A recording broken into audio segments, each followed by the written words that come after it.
우리 교회 협동 목사이신 김선태 목사님, 잘 아시는 대로 시각장애인이십니다. 오래전에 교제를 시작하고 얼마 되지 않았을 때 이런 말을 하시면서 웃으십니다. 당신은 세상에서 제일 용감한 사람이랍니다. 왜 그러냐 했더니 눈에 뵈는 게 없어서 그렇답니다. 그러던 분이 서울로의 노회장이 되어 시각장애인으로는 한국교회 역사상 처음으로 노회 석상에서 성찬식을 집례했습니다. 성찬식은 눈뜬 우리들도 집례할 때 긴장하는 것인데 보이지 않는 분이 그걸 하려니 얼마나 어려웠겠습니까? 제가 옆에서 보좌하며 보았는데 손을 부들부들 떠시더라고요. 그 어떠한 사람 앞에서도 떨지 않던 분이 하나님 앞에서 성찬식을 집례하며 부들부들 떠시는 것입니다. 오늘 성경에도 이렇게 떠는 사람이 나옵니다. 오늘 본문 앞에 있는 2절 하반절에 무릇 마음이 가난하고 심령에 통회하며 내 말을 듣고 떠는 자 그 사람은 내가 돌보려니와 그 사람은 내가 돌보려니와 하나님께서 특별히 돌봐주는 대상이 있답니다. 어떤 사람? 마음이 가난한 사람, 심령에 통회하는 사람, 그리고 하나님의 말씀을 듣고 떠는 사람을 하나님께서 돌봐 주신답니다. 하나님의 말씀을 들으며 떠는 사람들, 즉 자기의 삶을 돌아보며 하나님의 말씀대로 온전히 살지 못해서는 아파하고 두려워하는 그들을 하나님께서는 돌아보신답니다. 그렇다면 교회 안에 하나님의 말씀을 듣고도 떨지 않는 사람들이 있다는 말일까요? 있습니다. 하나님의 말씀이 선포될 때 언제나 타인에게 향하는 말씀으로만 듣습니다. 자기를 향한 말씀, 자기를 향한 책망으로 듣지 않습니다. 그건 늘 문제 많은 저 김집사, 말썽구르기 이집사를 향한 말씀입니다. 주의 말씀을 늘 타인을 향한 것으로만 여깁니다. 그러기에 떨 게 없어요. 예배 중에 가장 큰 은혜를 받는 사람이 누굴까요? 수많은 사람들이 함께 앉아 예배를 드리며 말씀을 듣는데 언제나 하나님께서 자신을 향해 말씀하신다는 사람, 그 사람이 가장 큰 하나님의 복을 받습니다. 하나님께 나와 예배 드리며 은혜 충만히 받기를 원하십니까? 그렇다면 무엇보다 설교 시간에 하나님께서 자신의 영혼에 뭔가를 말씀하고 계시다는 그 자세를 가지십시오. 목사님이 괜한 얘기한다고 생각하지 말고 하나님께서 목사님을 통해서 자신의 영혼에 뭔가를 말씀하고 있다는 자세를 갖고 예배에 임하고 설교를 듣는다면 반드시 하나님의 음성을 들을 수 있고 그로 인해 때로는 떨 수밖에 없습니다. 사도 바울이 데살로니가 교인들에게 이렇게 증언을 합니다. 이러므로 우리가 하나님께 끊임없이 감사함은 너희가 우리에게 들은 바 하나님의 말씀을 받을 때에 사람의 말로 받지 아니하고 하나님의 말씀으로 받음이니 진실로 그러하도다. 이 말씀이 또한 너희 믿는 자 가운데서 역사하느니라. 설교를 하나님의 말씀으로 받으세요. 좋은 말씀이야. 좋은 강의였어. 괜찮은 훈계야. 이런 정도로 듣지 마세요. 내 영의 상태를, 내 삶의 현실을 보시고 내 마음의 고민과 아픔을 아시고 건강한 하늘 백성으로 살기를 원하시는 하나님께서 내게 하시는 말씀으로 받으세요. 바로 자신을 향한 하나님의 말씀으로 들으세요. 자신에게 향한 말씀이라고 생각하지 않는다면 그 어떠한 것도 내게 의미를 갖지를 못합니다. 모든 설교는 누구를 향한 것이다? 바로 자기 자신입니다. 하나님께서 나에게 하시는 말씀으로 받으세요. 분명 하나님의 음성을 듣고 떨게 될 것입니다. 아울러 자기에게 향하는 그 말씀으로 들을 때에는 그것을 추상화시키지 마세요. 직설적으로 받지 않고 늘 상징과 의미만을 찾으며 빙 둘러받는 그런 사람들이 있어요. 아닙니다. 하나님의 음성이 들려오거든 다른 데 쳐다보지도 말고 변형시키지도 마세요. 이거는 분명 다른 의미가 있을 거야. 뭔가 상징적인 뭔가 있을 거야. 이딴 소리 하지 말고 이러한 태도 갖지 말고 그냥 그 말씀 그대로 받아들이고 그렇게 살지 못함을 정직하게 죄스러워하면서 회개하며 하나님 앞에 무릎을 꿇으세요. 떠세요. 그에게 복이 있을 줄로 믿습니다. 어떤 복이 있는 줄 아십니까? 여호와의 말씀으로 말미암아 떠는 자들아 그의 말씀을 들을지어다로 시작하는 오늘 본문은 세 가지의 복을 약속하고 있습니다. 첫째는 이르시되 너희 형제가 너희를 미워하며 내 이름으로 말미암아 너희를 쫓아내며 이르기를 여호와께서는 영광을 나타내사 너희 기쁨을 우리에게 보이시기를 원하노라 하였으나 그들은 수치를 당하리라 하셨느니라. 무슨 소리일까요? 아이러니컬하게도 교회에서 하나님의 말씀을 앵병 그대로 믿는 사람들, 그래서 두려워하는 사람들을 어떤 사람들이 쫓아낸답니다. 무시한답니다. 멸시한답니다. 왜요? 마음이 가난하고 심령에 통해하며 주의 말씀을 듣고 떠는 사람들, 이런 이의 모습은 어떤 모습일까요? 눈물과 아픔 그리고 탄식일 겁니다.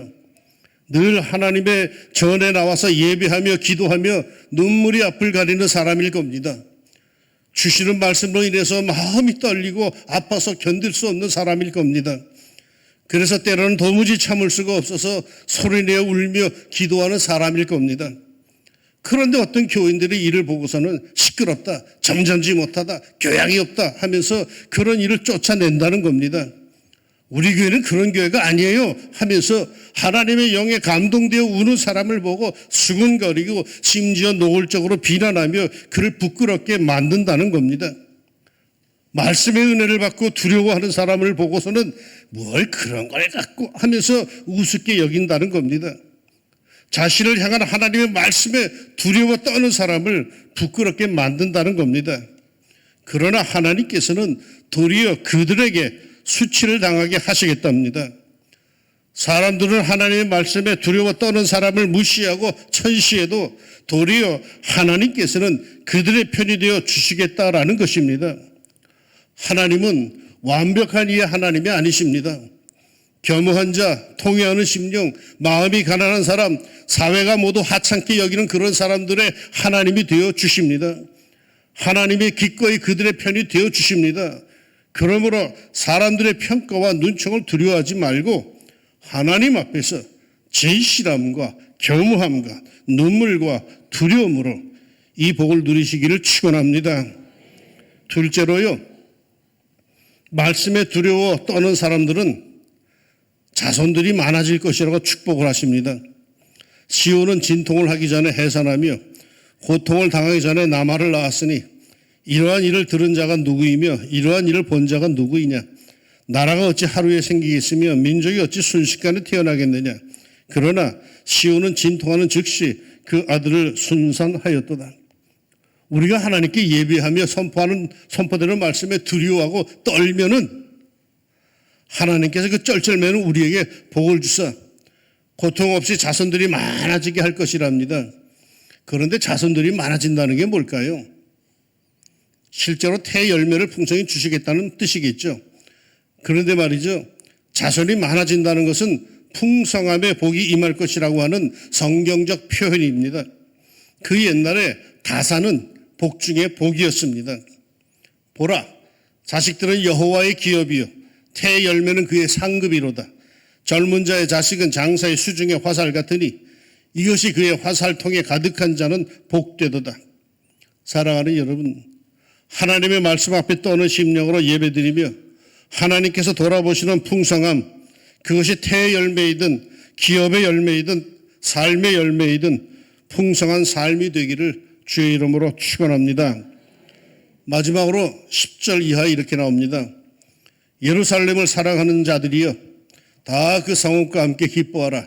다 그 성읍과 함께 즐거워하라. 함께 기뻐하라. 함께 즐거워하라.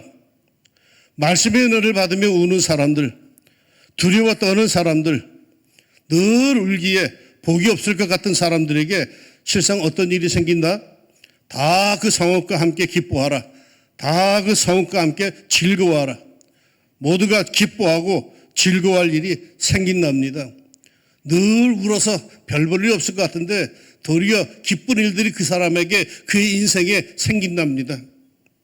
하나님의 말씀을 듣고 늘 떠는 사람들, 울며 회개하는 사람들, 내가 뭘 잘못했어? 다 나만 갖다 보라고 해 하는 교만한 이들이 주를 이루는 것이 아닌 늘 말씀 앞에 떨며 기도하며 울며 겸허한 심령으로 하나님께 예배하는 교회에는 기뻐할 일이 밀려올 것이라고 하는 말씀입니다.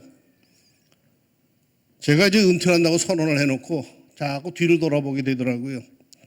뒤를 돌아보다 보니까 우리 교회도 새성전에 입당하고 나서 몇 분 부흥할 기회가 있었더라고요. 교인들이 몰려오고 급성장할 때가 있었습니다. 새가족 현황판이 몇 달이 못 돼서 꽉 차가지고 또 받고 가던 그런 시절이 있었습니다. 당시 새벽 기도에 대한 소감을 물샘에 제가 쓴 적이 있는데 새벽 기도회 때마다 나는 강사가 된 것 같은 느낌이라고 고백한 적이 있습니다. 그만큼 당시 새벽에 낯선 성도들이 많이 찾아들었습니다. 우리 교회 교인들보다도 낯선 교인들이 참 많이 찾아왔습니다. 매일 5, 60명이 넘게 이 새벽에 함께 모였습니다. 그런데 부흥할 수 있는 그때에 교회는 시험에 들어 흔들렸고 하나님의 말씀에 성경의 역사에 순종하고 겸손한 것이 아니라 교만을 떨다가 고집을 부리다가 분열되며 그 좋은 기회를 놓치고 말았습니다. 그 후에 어제까지 회개도 없습니다. 다툼이 있는 교회에 부흥을 주실 리가 없죠. 미움이 팽배한 교회에 은혜와 복을 주실 리가 없죠. 그럼에도 하나님의 심판과 진노를 무시하고 교만을 떨다가 무너지는 이들 허다합니다. 사랑하는 여러분, 장차 교회에서는 이런 역사, 똑똑한 채 교만하여 남을 비판하고 비난하는 사람들을 멀리하세요. 하나님의 은혜와 복을 저버리는 행위예요. 제가 목회를 40년 동안 하면서 느낀 것이 바로 그거예요. 하나님은 분명히 떠는 사람들에게 복을 주셔요. 잘난치 않은 사람들에게 복을 주지 않더라고. 떠는 사람들, 하나님의 말씀에 떠는 사람들에게 복을 주신다고. 예루살렘을 사랑하는 자들이요, 다 그 성읍과 함께 기뻐하라. 다 그 성읍과 함께 즐거워하라. 예루살렘을 사랑하는 사람, 하나님의 말씀을 듣고 두려워하는 사람들, 온전한 믿음의 생활을 하며 교회를 사랑하는 사람들을 위해서 하나님께서는 만족과 풍성함을 주실 겁니다. 떠는 사람에게 하나님에게서 그리 하실 겁니다. 내가 그에게 평강을 강같이, 그에게 문나라의 영광을 넘치는 시내같이 주리니, 하나님께서 복 주시는 교회에는 분명한 강이, 시내가 하나 흐를 겁니다. 평강의 강, 뭇 교회가 부러워하는 부러움의 시내가 흐를 겁니다. 영혼이 잘되고 범사가 잘되며 육체가 강건한 그러한 복락의 강수가 흐를 겁니다. 지금도 말이죠, 왕십리에서 그리고 서울로회에서 가장 부러움을 받는 교회는 어느 교회? 왕십리 중앙교회예요. 이 빈말 같죠? 후임 담임 목사 청빙 공고를 기독공보와 장신대 게시판 그리고 교단 총회와 교회 홈페이지에 올렸어요. 지난 화요일에 올렸는데 일주일도 안 된 현재 조회수가 얼마인지 아십니까? 어제 그것이 궁금해서 내가 목사님 부탁을 해서 한번 조회수 한번 알아봐 했더니 어제 토요일 오전 현재 교회 홈페이지 조회수는 295회, 장신대 게시판에는 2167회, 총회 게시판에는 817회, 총 3279회 조회가 됐어요. 이것도 주로 대부분이 목회자들이 봤을 거예요. 뭐 평신도들이 볼 이유가 없잖아, 이거는. 전국의 목사들이 3179명이 왕십리 중앙교회가 야, 후임 담임 목사 부관대 하니까 다 들여다보고 있는 거예요. 기회가 있나? 왜? 좋은 교회니까. 기독 공부를 본 사람은 전국적으로 부직이 있어요. 지방에서 전화가 와요. 아이고, 목사님 은퇴하네. 이런 사람들이 전화가 많이 와요, 저한테. 많은 사람들이 왕십리 중앙교회를 부러워합니다. 왜요? 돈이 많아서 천만에 웃기는 소리 하지 마라. 왕십리 중앙교회 부러워하는 이유가 뭐야? 그곳에는 평강의 강이 있고 축복의 강수가 흐르고 있기 때문입니다. 그뿐이 아니죠. 그것은 풍성한 하나님의 위로가 있기 때문인 거야. 어머니가 자식을 위로함 같이 내가 너희를 위로할 것인즉 너희가 예루살렘에서 위로를 받으리니 너희가 이를 보고 마음이 기뻐서 너희 뼈가 연한 풀의 무성함 같으리라. 여호와의 손은 그의 종들에게 나타나겠고 그의 진노는 그의 원수에게 더하리라. 어머니가 자식을 위로함 같이 엄마가 왜 좋습니까? 자식이 아무리 못났어도 아무리 부족해도 엄마의 눈에는 다 귀하기에 엄마에겐 그 자식이 최고예요. 그 엄마가 주는 위로 그거 가장 귀해요. 그런 위로를 하나님께서 주신답니다. 교회에는 세상에서 상처받은 사람들이 많이 옵니다. 그들에게 제일 필요한 것이 뭘까요? 따뜻한 위로죠. 너희가 예루살렘에서 위로를 받으리니 너희가 이를 보고 마음이 기뻐서 너희 뼈가 연한 풀의 무성함 같으리라. 너희가 예루살렘에서 위로를 받으리니 하십니다. 그러니 이곳에 분명히 위로가 있다는 뜻입니다. 그런데 왜 위로를 못 받으십니까? 교만하기 때문이야. 하나님 앞에서 떨지 않기 때문이야. 하나님 앞에서 고개를 뻣뻣이 들기 때문이야. 하나님의 전에서 목소리 높이지 마세요. 하나님께서 기뻐하지 않으십니다. 그에겐 위로가 없어요. 늘 혼자 불만이야.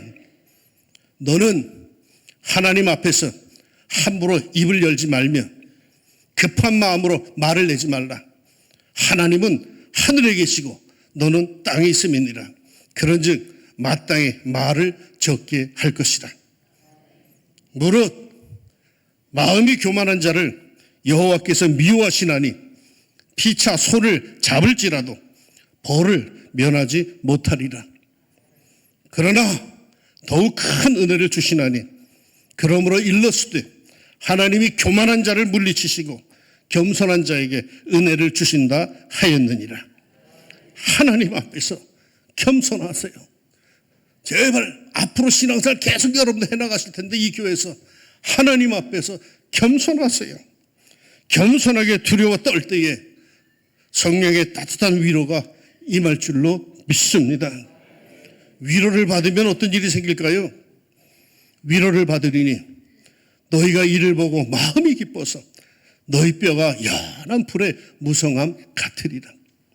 마음이 기뻐서 뼈가 연한 풀의 무성함 같이 생기가 가득할 겁니다. 아무리 현실이 어려워도 위로만 제대로 받으면 이겨낼 수가 있죠. 위로가 없기에 절망하는 겁니다. 남편이 아내의 위로만 제대로 받으면은, 아내가 남편의 위로를 풍족히 받으면은, 부모가 자식의 위로만 제대로 받으면은, 자식이 부모의 위로를 받으면은, 목사가 교인에게, 교인이 목사에게, 성도가 성도에게 위로만 제대로 받으면은 아무리 힘들어도 그곳에는 생기가 가득하여 살 수가 있습니다. 위로가 풍성한 교회, 우리 교회에선 하나님의 위로, 성도들의 위로가 풍성한 교회로 마음에 상처받고 삶이 어렵고 힘든 사람들이 찾아와서 위로받고 기쁨이 가득하여 생기 충만한 성도들로 변화되는 역사가 앞으로도 늘 충만하기를 소망합니다. 이왕 말 나온 김에 옆에 있는 성도에게 위로의 한마디 건넵시다. 집사님 옆에 앉아 예배 드리는 것이 제게 행복합니다. 인사 한번 합시다. 위로 한번 합시다. 손도 한번 잡아주는 게 좋겠죠. 말로만 하지 말고. 이런 위로 한마디가 이렇게 큰 기쁨과 격려를 불러일으킵니다. 앞으로 이런 하나님의 축복과 역사하심이 반드시 우리 왕정교회에 풍성할 것을 믿습니다. 말씀을 맺습니다. 사랑하는 여러분, 교회는요, 모름지기 선포되는 하나님의 말씀이 있어야 돼요. 말씀이 없는 교회는 교회가 아니요. 말씀이 있어야 돼. 말씀이 뭐 어쩌고저쩌고 소용없어. 말씀이 있어야 교회지. 그런데 그 선포되는 하나님의 말씀이 들려왔을 때에 교우들에게는 어떤 반응이 있어야 할까요? 그들이 이 말을 듣고 마음에 찔려 베드로와 다른 사도들에게 물어 이르되 형제들아 우리가 어찌할꼬 하거늘 두려워 떨며 구원과 은총의 길로 들어선 사람들이 있는가 하면은 도리어 얼굴빛이 새파랗게 변하는 울그락불그락하는 사람도 있어요. 여호와께서 가인에게 이르시되 네가 분하여 하면 어찌 됨이며 안색이 변하면 어찌 됨이냐. 여러분은 하나님의 말씀에 들려올 때 어떤 반응을 보이십니까? 늘 이 왕십리 중학교 성전에서 선포되는 말씀 앞에 가난한 심령, 통회하는 심령, 두려움에 떠는 심령으로 무릎을 꿇어 하나님의 돌아보심과 복을 얻는 긍휼의 성도들이 되시기를 주의 이름으로 축원합니다. 기도합시다.